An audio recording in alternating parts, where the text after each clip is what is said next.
Hello, ladies and gentlemen, and welcome to the Mikey Report for August 17th, 2010. I am Mikey Edwards. Glad you can be with us.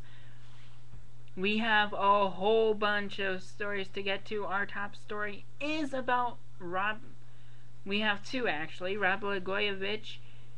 That trial has resumed, and the jury has reached a verdict. But the verdict was only on one count. It was guilty. Guilty on one count, but mistrial on the other 23. So prosecutors are thinking about retrying. I don't know. The juror says panel voted 11-1 on the key charge of selling Barack Obama's old Senate seat. Federal jury that found former governor of Illinois, Rod Blagojevich, guilty of just one count of lying to federal agents was deadlocked in favor of convicting him of a more serious count involving an alleged attempt to sell the Senate seat.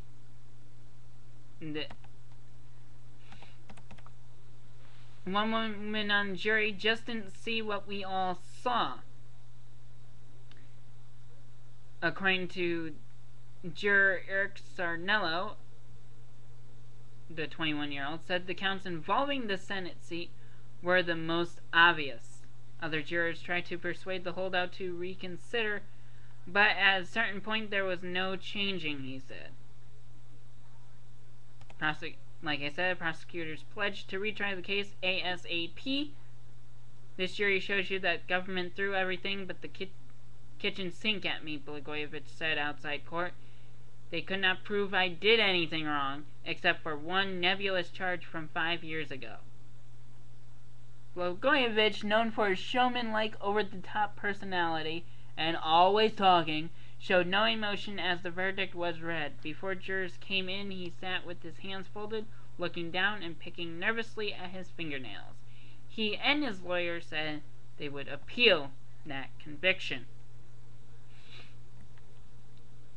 So, pretty much, right now, he got off scot-free.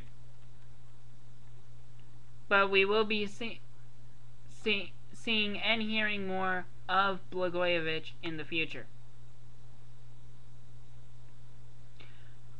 Our next one is a BP oil, the oil spill being questioned. Scientists questioning the estimate on the oil fallout. Two university groups countered the NOAA optimism that half is completely done. Two new reports Tuesday raised fresh fears about the environmental fallout from that offshore oil spill, and questioning government assurance that most of the oil from the ruptured well in the Mexican Gulf was already gone. So Charles Hopkinson, who helped lead the investigation on these reports, said up to 79% of the 4.1 million barrels of oil that gushed from the broken well and was not captured directly at the wellhead remained in the Gulf. What probably happened was it probably sank. Report was based on an analysis of government estimates released on the 2nd that Hopkinson said he had been widely misinterpreted as meaning that 75% of the oil spewed by the well had either evaporated, dissolved, or been otherwise contained, leaving only about 25%. Apparently, it's the other way around. So,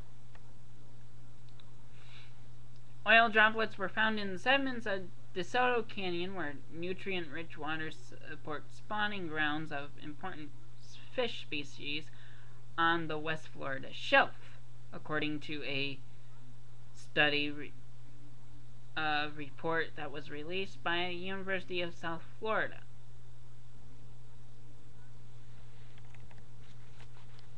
So we've been going for almost 4 months now. It was April 20th when the rig exploded, triggering the oil spill.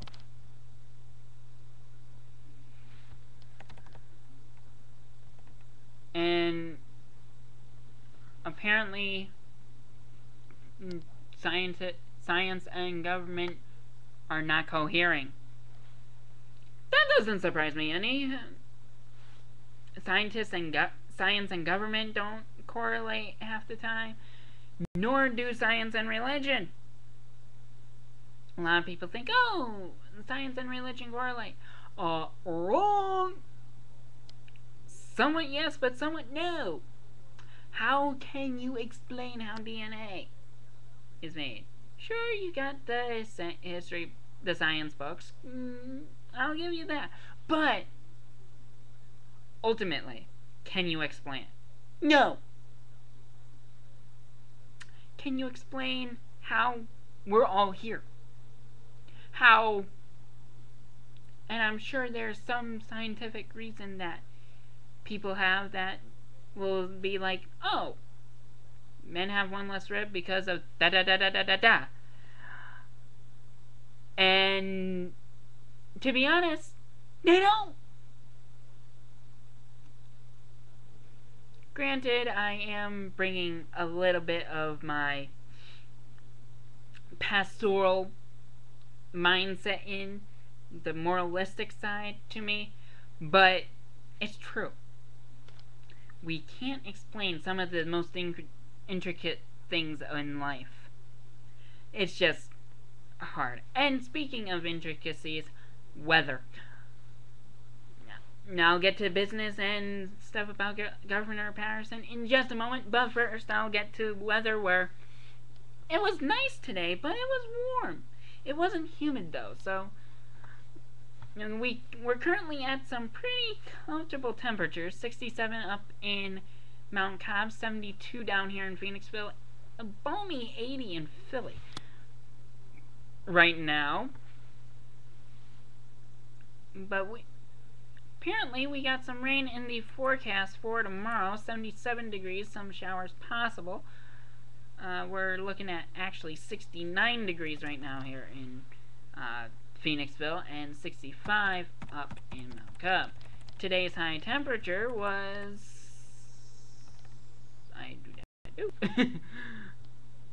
maybe I can find that in just a second. Alright, 77 degrees for tomorrow. A few showers possible. Thursday, Friday, Saturday, we're looking at partly cloudy skies, 87, 88, and 82 respectively. Ooh, that's going to be a nice weekend for me. I will enjoy that. Alright, Sunday the 22nd, sky or thunderstorms, 81 degrees. Monday the 23rd, sky or thunderstorms possible, 79 degrees. Tuesday the 24th, we have a break in the rain, 79 degrees, partly cloudy skies. Wednesday the 25th and Thursday the 26th, both sky or thunderstorms possible, 80 and 83 respectively. For this Phoenixville area, we will be looking at Mount Cobb in just a second, as it was 88 today in Phoenixville, just 8 degrees off of the record of 96. Currently 66 right now, calm winds. We had an 81 degree high for Mount Cobb, 57 partly cloudy for the low tonight, 76 and cloudy tomorrow up in Lake Ariel area. And of course Zyrtec and Kleenex are encouraged, as there's a very high pollen level up there. 10-day forecast looking like this. Wednesday the 18th, cloudy, 76 degrees. Like I said, Thursday, Friday, Saturday, partly cloudy, 81, 80, and 75 respectively. Sunday, Monday, sky or thunderstorms possible, 75 and 72. Tuesday the 24th, pardon me, partly cloudy, 73 degrees. Wednesday and Thursday, showers possible, 75 and 76 degrees. I'm only moving quick because I'm already at like 10 minutes. And I still got a stack stocks to tell you about, and stocks rallied today. A rally carries through the end of the trading day today. Investors regained enthusiasm, setting prices sharply after reports showed a slight improvement in housing and a big jump in the industrial production. Dow was up close to 104 points to 10,405.85. Nasdaq up 27.5 to 2209, and the S&P 500 up 13 and change to 1092.5. If you like stocks, that's what you like to see. Alright, Governor Patterson steps into the fray on this. He plans to meet with project officials this week, according to an aide. So we are definitely going to be having some tough tasks on our hands. We have some sad news in the sports world jumping quickly. Famed home run hitter Bobby Thompson, who was immortalized with that shot heard around the world, he has passed away at the age of 86. He died in his home in Savannah, Georgia. He was in failing health for a few years, according to the Fox and Weeks funeral home. So, he was 86. May he rest in peace. And hearts go out to his family as well. Some other news: Brett Favre is pretty much back in Minnesota. Answer probably coming tomorrow on whether he's playing. More than likely, yes. Alright, Mets put K-Rod on the disqualified list after surgery because of that torn thumb ligament, but they can't put him on the DL because disabled list due to the incident last week. Yankees Pettit has an MRI. Andy Pettit has an MRI as the Yankees end up winning 6-2 behind CC Sabathia, and a home run by Robbie Cano. Phillies won 9 something. 9-3, I believe. Yes, 9-3. Big, a lot of 2-run hits for the guys in the Phillies organization. Carlos Ruiz, Jimmy Rollins, 2 of the big ones who hit him. Boston ended up winning 6-0 over the Angels, and Tampa Bay crushed Texas 10-1, so tight race in the AL East still, and the Phillies take a 1-game lead on the wild card. Wow, I do move fast for when I need to. Alrighty, but like I said, Brett Favre probably coming back to Minnesota. And we will be having more, some preseason information on week 3 in a moment. And well, later on this week, Eli Manning checked out alright.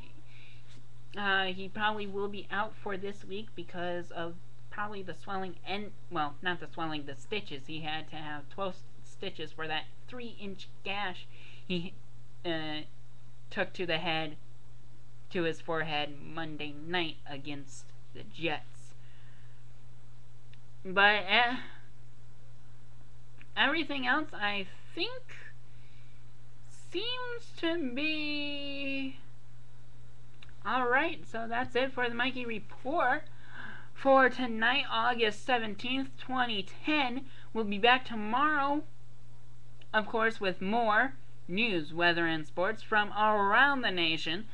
I am Mikey Edwards saying good night from Phoenixville.